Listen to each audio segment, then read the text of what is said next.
लाइथांनाय 20 जानुवारि 2025 साल मारियाव खरकसा क्लास 8 रुंसुं तंनाय नि मांकथि मांखा आगरतलानि स्पर्ट स्कुलाव आमाबाय दाबुक बेलाखिनो दुखु नांलायजाक थैजाकनाय आलिसा देबरमानि नुखुंनि बरराव आ नुखुंनि बररंनि खाबायजाक जराव आलिसा देबरमानि नुखुंनि खाबायजाक जराव खानो मथाकनानि एबा चुबायना थांखा मन्त्रि रतनलाल नाथ तै इएम रनिल देबबर्मा तामहिनै कक्राझारखा हास्टेनि लुक्रंनो खोनायनो दि चिनि मांप्लिनि बिसिंतै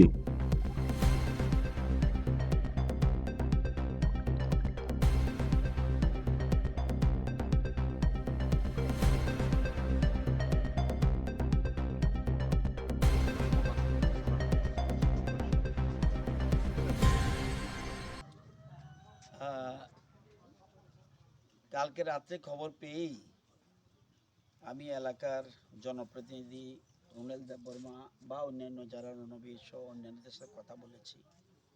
এটা অত্যন্ত দুঃখজনক ঘটনা, মর্মান্তিক ঘটনা, এবং আজকে ওদের বাড়ি থেকে আমি কথা বলছি। ওনার একমাত্র সন্তান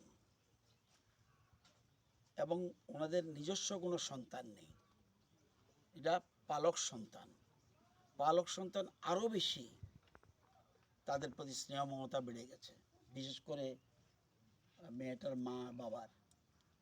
তো এটা আজকে দেখতে এসেছি, খবর নিতে এসেছি, এবং এটা ওনাদের সন্দেহ এটা শুধুমাত্র নিছক ফাঁসির ঘটনা নয়, এর পিছনে একটা কিছু থাকতে পারে। এটা ফাঁসি দিলে কেন ফাঁসি দিল, কী কারণে ফাঁসি দিল, বা ফাঁসি না হয়ে এমনও তো হতে পারে কেউ মেরে ফেলেছে।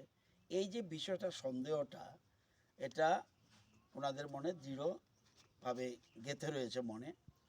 আজকে ওনারা কমপ্লেন করবে পশ্চিম থানার মহিলা পুলিশ স্টেশনে। তো এই সন্দেহটা দূরীভূত হওয়া দরকার, ঘটনাটা আসল তথ্য কি জানা দরকার।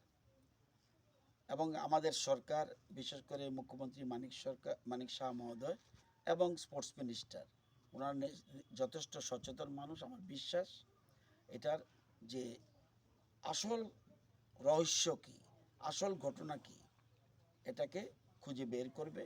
এটা আমার বিশ্বাস রয়েছে, মুখ্যমন্ত্রীর প্রতি বিশ্বাস রয়েছে এবং স্পোর্টস মিনিস্টারের প্রতি বিশ্বাস রয়েছে।